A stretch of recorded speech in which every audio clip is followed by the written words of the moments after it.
Impact TV Healing ta mayam punamakpu taram nokchari. Ngasi gi healing ki topic asi ENT gi problem singni. Hiramasi gi matang da ngasi akhoi gi studio da leng sinduna lebiriba expert asi Dr. NITESHORE MOIRANGTHEM ENT surgeon SHIJA ENT hospital LAMPHEL SANAKEITHEL ni. Dr. bu akhoi gi studio da taram nokchari. Ngasi ahan ba makta da doctor da khoina lakchaningi ba question asi ENT gi matang asi da nakong lekhun haibase karino aduga magi complications singsu takpiu nakong lekhun haibase koina nakong sida magi aeration wat padegi nakong gi leina horokpa sina mara moidna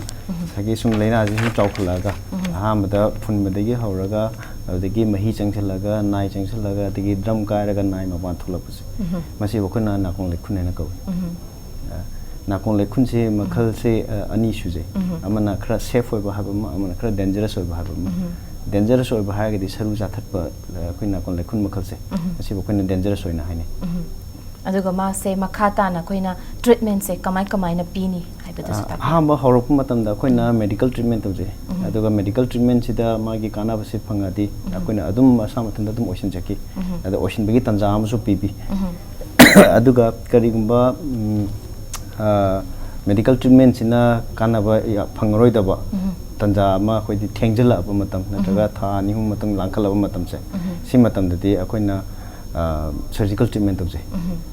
the operation akoina tympanoplasty natraga na mastectomy haina operation makhal mayam leje adu makhal jing ding monda karamana monda khoi kana ga dagi habu yenga adu makhal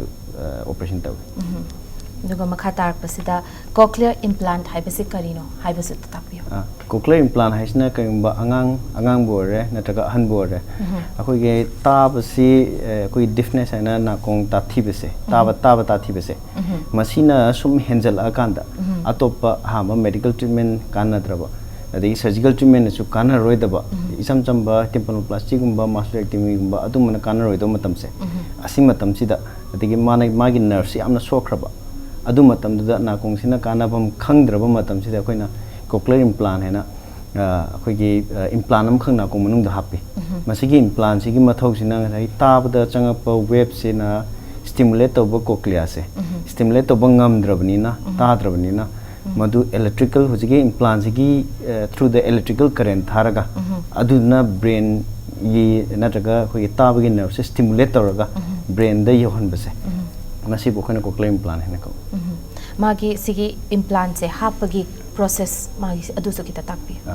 ahamada koina hearing assessment pajana tawni magi se implant hapagi se hearing assessment to bukan sida masi nerve se kyam soe nerve sopasina maramoraga magi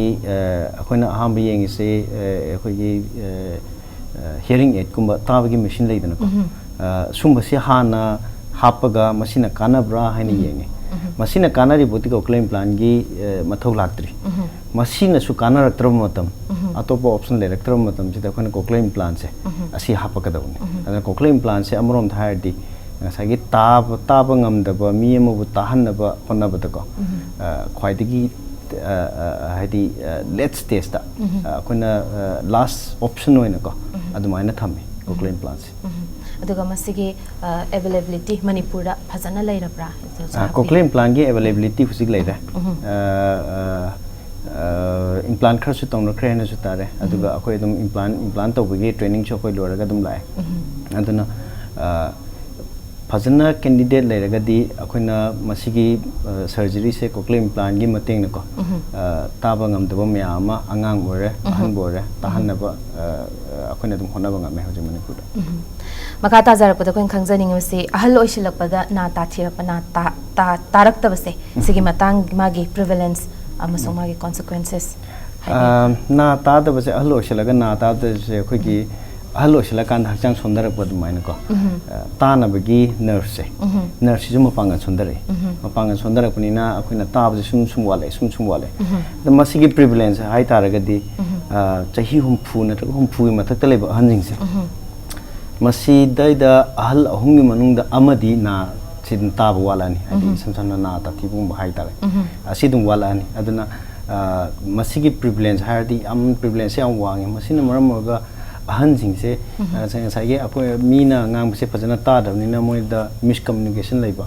depression laiba adagi socially active oiba ngamakta ko aduguma mayam do face tore aduna masigi problem je akoina dum fazana manage to bi ai tawudabu masigi management gi options khar leje ko adu fazana akoina utilize to bi targadi adum fazana manage to bi ai makha tarakpada khangchaning bise rhinitis amasung sinusitis haibase karino haibase tabi rhinitis haragadi akoigi allergy natraga allergy ga related natraga na inflammation akoi naton manung da tawbase masina maram moraga naton phunba mahi chenba manam taba walakpa manam namba walakpa ko adigi ngasagi akhona sor homba waba ko phungalakpa ko singma mayam sibo akhona rhinitis hana khang rhinitis sum torom basina maram moraga sinus अखोगी sinus से नाकल ये लो मारोम दको मरी मरी आवजे अदुना sinus Nipah नि यावर से नातो Manang दको sinus see the सोहलाबा inflammation तो हलाबा पोलिफॉर्म तो हलाबा नत्रगना नाइगो मुच असलाबा मदु मतम द कोनी साइनसाइटिस हारे खंगे अदुना राइनाइटिस ना सुम होगलपति अयामना दि साइनसाइटिस लागो दुगा मखाता द मागी ट्रीटमेंट से कमाई पीगनी हैब treatment se makal ahambagi horpus stage di rhinitis ki stage di medical treatment sufficient oi aduga medical treatment se akoina piba taraga su matam khra sang sina badakar oi aduna ahamba stage ta akoina piri se disease sibu nataga laina sibu thuna control tona ba hana sat namdana ba hana akoina honne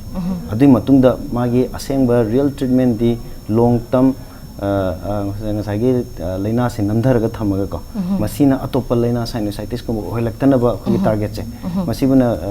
magi maintenance ana kra sang na ma chathaba namdhara thamna ba akhona lying jathai masibu akhona maintenance treatment ha khane masi maintenance treatment se masi tawba da kar roi adu masigi maintenance treatment je tahau ta pan natraga sum tawrum badagi ko still henkalak pale adum henkalak taragadi akhona sinusitis yausalak taragadi akhoi treatment option che change story aduna treatment option je amba medical treatment leram degi sinusitis ki magi stages ki matungina natraga kayam yamna sokchalage haibado adugi matungina surgical treatment chulai aduna surgical da hoji lai se endoscopic functional endoscopic sinus surgery mayam face hara khangna bako masigi treatment je akhona surgical treatment option oina thame matam da aduga surgical treatment se masi tau taraga su still masi ki makha tarakpada ko ma masada mi sida leiba allergy degi inflammation je masi decrease tawna ba akoi adum hida khra sangna sina da ya aduga ngasai gi doctor na haibi gi da polyform tawba haibedo sigi matang du sok haibi polyp je ko gi naton gi manung gi mucosa hai ko koina naton manung gi unsa hai tare ko masi se koi ne inflammation tawba degi ma se chom chauthuraga ponthuraga apomolak adu bokona adu gi stages te bokona polyp hare khangni adu polyp si hamba stage de koina adu medical treatment tabi adu bu kitang lusala bana traga chaukhala ba ko traga sinus sing je santora ba adu ita ga de masi surgical treatment tawraga adu ga medical treatment and maintenance ne chathabi gi adu na mage asengba treatment oi the makhata jarapata koina throat ki da la aga mo throat ki da nga halaitana koina mayam maraksida kamanina thengna jaba khon sibase sigi matangda kari horapano karino haibatu haibiyo khon sibase kaishnate akoina wangang ba natraga akoina kenoma lawba natraga khongbum tawbusida ko akoina khonjil thoise larynx haina khanau manung di yawe sigi manung da vocal cord haina ko akoi taraman ba structure ani khaleje masigi ani sina khappada akoi makhonje tholapane ado sigi khonjil tholaise masi se either khappa wat pani khangde natraga adugi vocal cord ta pomani khangde natraga thagalapani khangde ko adugumba lera kanda magi marakta nungsit se leak orak pai tare nungsit se leak oraga di khoi khonje sidar ani ba khon siba haise kainate aduna maram oraga mai ngasai vocal cord ki vibration khappase masi se khappa walakpa natraga na nungsit leak orak pase masi na khona khon siba ointawe aduga masi ki khappase amna delicate oi haje dare nupa da haraga na chorangna second amada ko 90 degi 500 times khappe wa akoina chumna wanga ma kansida aduga khigi females ta haraga di ꯉꯁꯥꯏꯒꯤ 200 ꯀꯨꯝꯕ times degi horoga ko 1000 times kumba magi vibration second amai manungda si tawe masigi vibration si da ngai yam delicate obinena kitang apo marak mu leira pakanda magi akai bula ke akai bula adi ngai hamba manifestation se khonsi bo ina la ani da makhata jarak pada voice change surgery ki matang da su khara haibi voice change surgery haisina khogi wangang bakanda either khon se amna chawba natraga khon se amna pikba natraga marak ta khoina nupa ma khon oram de ki nupi ma khon khra olhaning ba natraga nam nupi ma khon ohening ba natraga nupi ma khon oram de ki nupa ma khon laning ba natraga khon se chawhning ba ko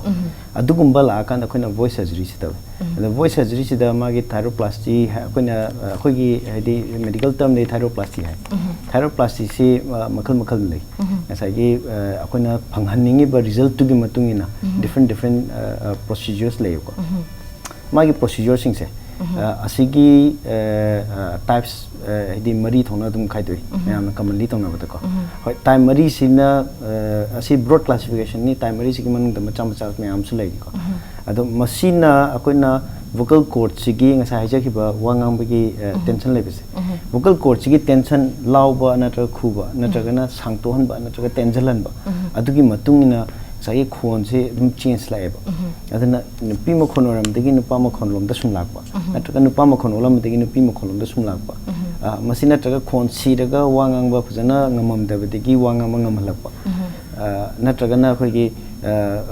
wangang ba di dum ya ba aduga sor hom da di phungat ba adugma makhal sing se asi loina ma khoi na treat to be adu treat to bu si da khon gel ga related oiba treatment sing se sibuna khoi na voice change surgery na ko luga khoi gi voice change surgery se hojiki matam da Manipur da hojik fawbada kayam yamna magi aduga magi phangiba surgery tawba ngamba mafam sina kari kari no aduga kaya bhawa tawkhre haibadu su takpi Manipur da voice change surgery se hojik tawnari sidi ayamana keno ne khoi gi yam hoarseness abdi ngasai khon sibase sibase da vocal nodule na tra cyst kumba leiba ko adugumba leiba da ayaman tongni aduga yamna drastic oina haidi voice heta change la an base masidi kya tawnadri tawbudi loi ngame adubu ngasai gi tawbigi system na traga masigi assessment system je mayam na mi pung khudimon khangnadri ko khangnadri bo oibnina masi akoina kitang mayam da khanghan ba masu mathau tai adukan de di akoi loina mangamani yam nungai jare makhata ba wahang kya ma lakchiki ge matang swai se da commercial break kam lojage impact tv healing pu mireng ta dun leibiu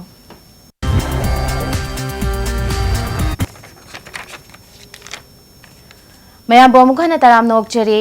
ngasi ekhoina ENT gi problem singi matang do unazari ba doctor ase Dr. NITESHORE MOIRANGTHEM ENT surgeon SHIJA ENT hospital LAMPHEL SANAKEITHEL ni makhatana doctor da khoina lakchning base mayam gi marakta yamna akhoina dum chatpasida kamandi oiba mayam ne hekta ayingba ma thauraga natraga ice cream gumba ma charuraga maina khanawda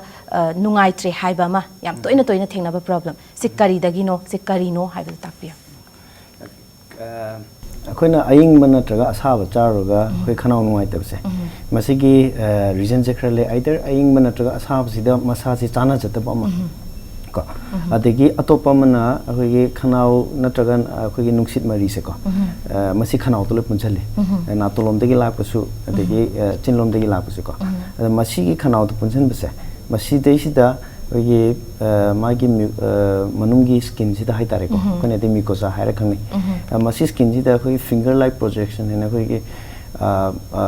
machin tum thokpa ko cell ama manungda masi thingamdana yawe masi thingamdana masi ki cilia hai khoi de magi medical term de ko masi ki cilia sina sum magi movement si tobu kan sida khoi na khanau manung de gi na traga na to manung de leiba mahi matai akoina tasalaga leiba singse masi retain to honde moisna khoi sweeping action ama moi le aduna moise dum singtok chegi bane ba yamna ingba na traga yamna sabam pot sinaro matungda hojiki cilia gi movement se decrease to thoki baita mana lengam base sitom base masi handa gi bedegi koi secretion se retain torpa secretion se retain tor de akoina wanga ma traga chaba da mahik matai me am su yawe ko अदो मसी सुम सिंगटोकी से सुम सिंगटोक्तबदिगी मदुना retain तौसलागा infection गुम तौहलकपा को अदगी ngसागी inflammation थोनबे याबा पोत चै chemical सिंग लेना को मसी पुना मक्से सुम retain तरोपदगी मसीना inflammation थोनबा अदमाय तरोगा नाबसी हे फावहलेबो को अद मसीगी अखोइना रूम टेम्परेचर गुम्बा महिवी गुम्बा सिजनबददी थोदोबा कैसु कायदबो अदुना अइंबा नत्रगा असाबा गुम्बा हदि बॉडी टेम्परेचर दी खरा हेना सागतपा बॉडी टेम्परेचर दी खरा का हेना इंबा को सि तरो कांदा ngसाई सिलियरी मूवमेंट से डिक्रीज तौग्रदी हुजिगी नारकपगी रीजन अमदुम ओय अदुना इसम सन मयाम हेक्ता थेंनाबदा सुम अदुमाइना फावरिसे असि मरम से मेन दिसि लुगो मखा तारपसिदा खनाउ नाबगी ट्रीटमेंट की ऑप्शन से करी करी लेबगे हैबदा फर्स्ट थिंग अखोइना येनिंग से खनाउ नाब तारगदी खनाउ नाबगी मरम से करिनो इसम सन इन्फ्लेमेशन ओइब्रा नत्रगना इन्फेक्शन गुम ओइब्रा नत्रगना अतोपा अपोमरा कुंबा लेब्रा हाइबसे अखोइना खंगबा म दरकार ताइ खनाउ ना हनगे हाइ तारगदी बेसिकली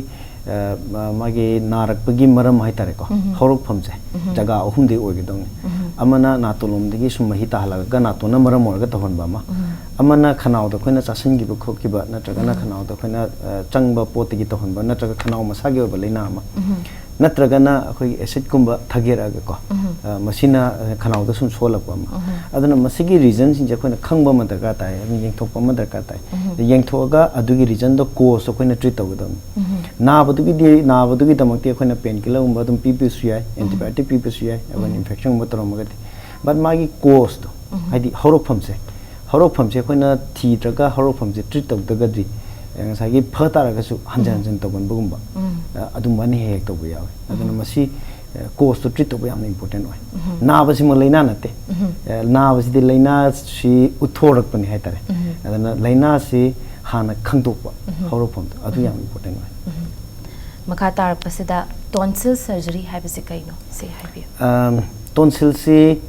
टॉन्सिल चावी नत्रगा टॉन्सिल से हेक्ता केनो लई हाइदुना सु कितंग चावबु उई हाइदुना सु हेक्ता ऑपरेशन तौरगा लौथोकदब नते टॉन्सिल की लौथोकपगी मागी ओन रीजन्स खर लेबको क्राइटेरिया खर लेजेबको अदुगी क्राइटेरिया सिंग दु फजना खैना फुलफिल तौबिरगदिको टॉन्सिल लौथोक दरकार ओरपिया इसम सन हाबदा टॉन्सिल से हंजन चही मदको मंगा तरुक तरे लकुम नासलाब टॉन्सिल से नत्रगना चही अनि हुम सिदा मंगा नत्रगा चही खुदिंग अहुम लकुम अदमाइना सुम नासलाब नत्रगा टॉन्सिल से हम चावदिकी अंगांग से ngसागी सोर होंबो वरकपा चाब थकपदा केनो तरपा अखोइगे वरकपा नत्रगना अखोइ फुनबदोंना तरपा नत्रगना टॉन्सिल से का लोइना टॉन्सिल नागन ममिसिंग द एडिनोइड हाइबम सुले टॉन्सिल की मथक्ता हेना अकाय पीबदी एडिनोइड सिनो हेना अकाय पी टॉन्सिल दगिदी अदो अनि से पुंजमनिना अखोइन अनि मक्तो एसेस तब दरकार ओय अदना अंगांग ना अखोइगे नातोन फुनना या काथो सोर होलपगुम को इवन अहन दसु मंगारे नत्रगना खनाव याम नारकपगुम को चाब थप यारक्तब नत्रगा अंगांग से चाव थिनबगुम को सुम तरो कांदा अखोइना टॉन्सिल लौथोप दरकार ओय अदुगा टॉन्सिल लौथोपसे लौथोकचिंगदा हानागी मागी इन्फेक्शन लेब्रा अखोनी येंगदसे द इन्फेक्शन लेबिस द अखोइना मखल से एक्यूट हाइबम ने क्रोनिक हाइबम एक्यूट हारगना ngसागी कुइद्रिबो मतमगी थुना सनासलकसे chronic हारगना कुइरबा sum कुइना नारगा लाबसे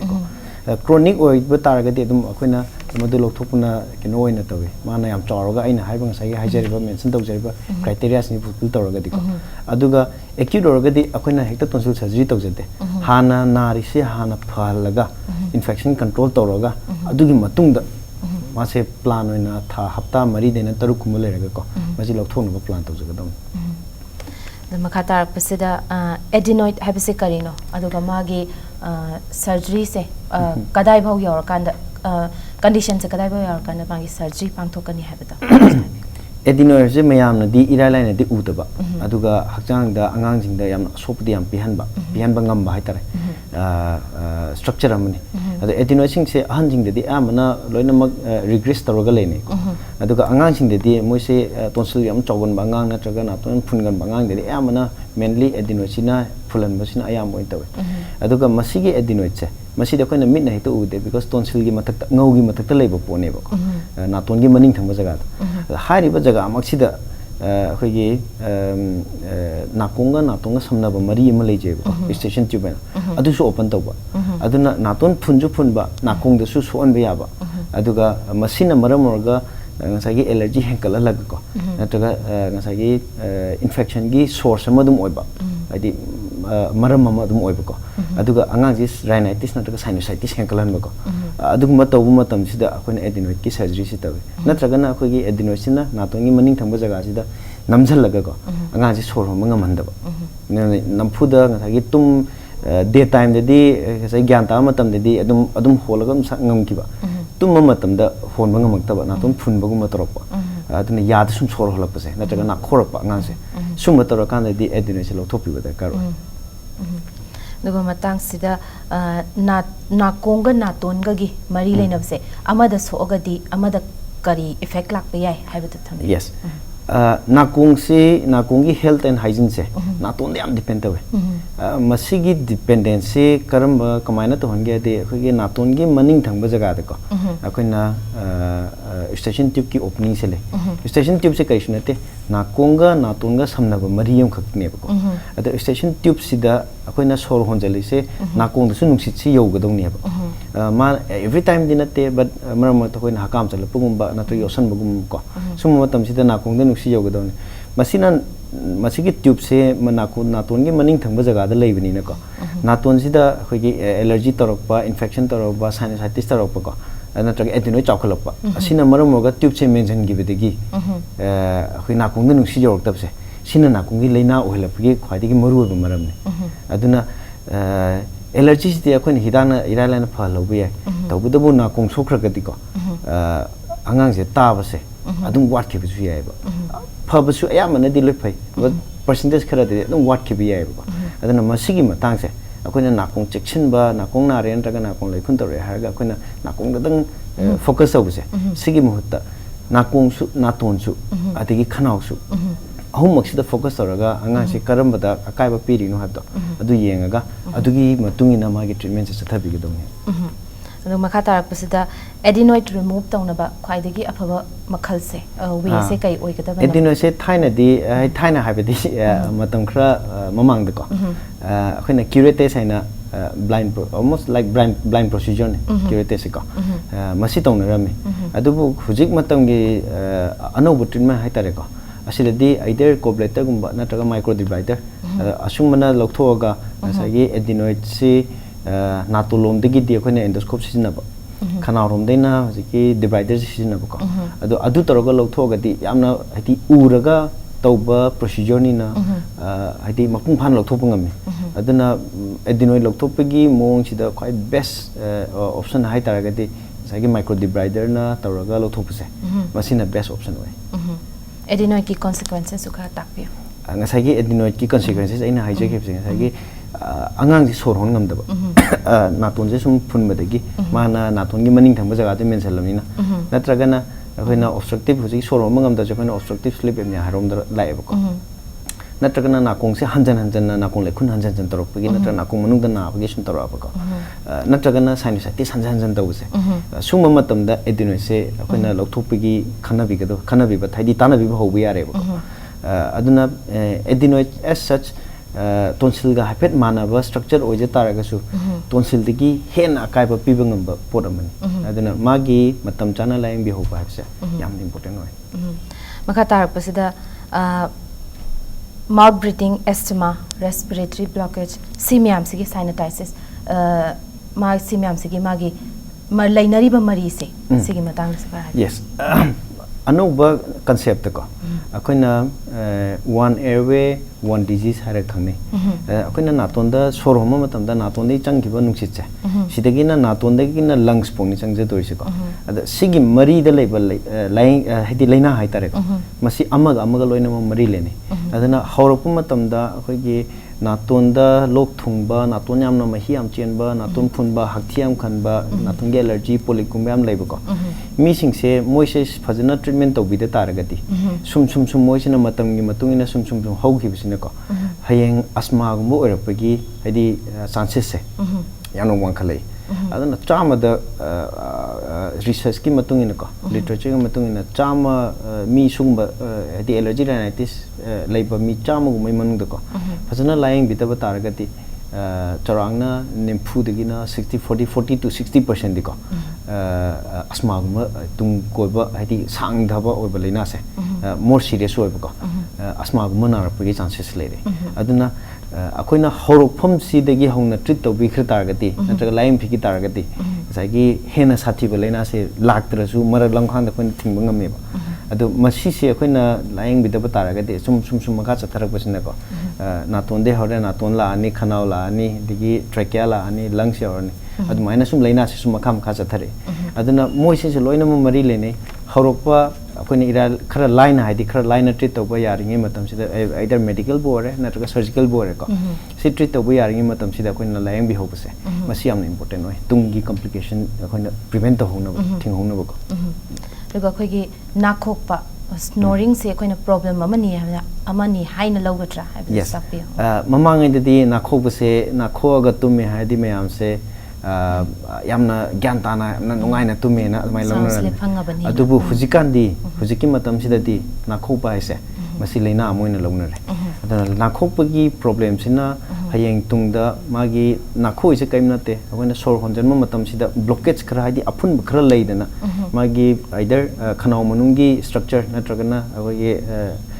ngaugi kino se structure se akoina yubula natragana pellet hai ko masi khappadigi makhon je tholei ne masi khappasina maram orga natraga makhon tholapasina problem se lei habdi nate but problem se akoida indicator of horror ada masigi problem sina sum henjala kanda ngasage mi se tumi de sor phulapugumba ko aduna sor hom de sum wala panina nataga sor je phungalamina hakchang da oxygen gi level je nemdra pudegi heart kumba lungs kumba adegi hakchang atai structure sin sum akai bi hore masi akai bi se akoigi masi heart disease kumba nataga heart disease ki tendency hadi nahan bagi khra tendency leba mi leina ko adugumba da hena akai ba pile jumna akai bi di hen kan hena akai pile plus si da sunate hayeng tungda nataga na horpakanda hypertension nataga bp wang bi leina haise nataga na diabetes su diabetes se akoigi insulin gumba nataga hidak chara control to wa ba diabetes leina ko asuma na halapagi tendency se awang khala lei aduna nakhorak targati maduna nakhobuduna icham cham khara nakhobudi mi khara dum tamne tabu nakhoraga sor phunba yauragadi madu treatment of bi ho gadabun masiga mari leina na obstructive sleep apnea habi matang su khara habi obstructive sleep apnea hiding sagi tumma matam sida sor honba ngamaktaba natraga warakpa natraga sor phulapko aduguna koina obstructive sleep haireko adigi apnea hairagadi sagi sum sor holaga sum tumamba nakhobu bore adigi phunbu bore ko sum tumamba sida matam khara maje sor homba lepthokiba adu sor homba lepthokibsina amuk khara ngahak ngleraga adigi ana khamon mu holakpa ngasagi hakchang da leba oxygen gi level sum walakpa adu carbon dioxide level de sum wangkhalakpa ko masina carbon dioxide na mu brain da stimulate roga hakchang manung sida oxygen level se amniam khre nang sor holo haina muka sor mu hongkala ineba ko masigi level si yoraga di mi se ngasagi akai pi biam hore akai pi bidang ngasagi aina haijakhiba heart da degi bp wangba diabetes kum hengkalakpa ko masi myam se sum lakani adigi mangang na bugum bagi chance wangkhalakani ngasagi sor homduna hara adi hobangam dramni honbangam dramni na ko masigum bagi chance su wangkhale aduna masi yi stage se yorak targadi doctor tana biradam matam sulai sale aroi basida sigi ENT gi problem myam sigi matangda miyam sida miyam na khangabasu khangdrabasu doctor na hena myam sina aware oina na ba message ma bibiyo hujing matam di sagi hana leramba nuksit ki phabgi sengbi chang sam wale hoisti uphunwa phunjum yam yaukhale ko mekhu yam hengkale ko adigi atugi mathakta chaba thakta su hujiti sagi phatta bachinjak yam hengkale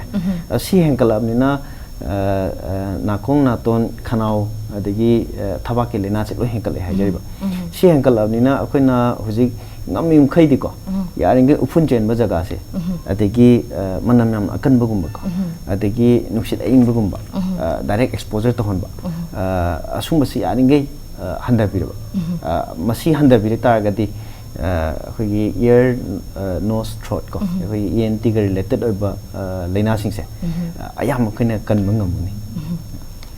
ꯌꯥꯝ ꯅꯨꯡꯉꯥꯏꯖꯔꯦ ꯗꯣꯛꯇꯔꯒꯤ ꯆꯤꯜꯂꯕ ꯃꯇꯝ ꯀꯌꯥ ꯀꯥꯏꯊꯣꯛꯄꯤꯗꯨꯅ ꯑꯩꯈꯣꯏꯒꯤ studio ꯂꯦꯡꯕꯤꯔꯛꯇꯨꯅ ꯀꯥꯟꯅꯔꯕ ꯋꯥꯐꯝ ꯀꯌꯥ ꯊꯝꯕꯤꯕꯒꯤꯗꯃꯛ ꯗꯣꯛꯇꯔꯕꯨ ꯍꯟꯅ ꯊꯥꯒꯠꯄ ꯐꯣꯡꯗꯣꯛꯆꯔꯤ ꯃꯇꯥꯡ ꯁ꯭ꯋꯥꯏꯁꯤꯗ ꯏꯝꯄꯦꯛ ꯇꯤꯚꯤꯒꯤ ꯍꯦꯂꯤꯡ ꯂꯣꯏꯁꯤꯟꯖꯔꯦ ꯃꯌꯥꯝꯕꯨ ꯑꯃꯨꯛꯀ ꯍꯟꯅ ꯈꯨꯔꯨꯝꯖꯔꯤ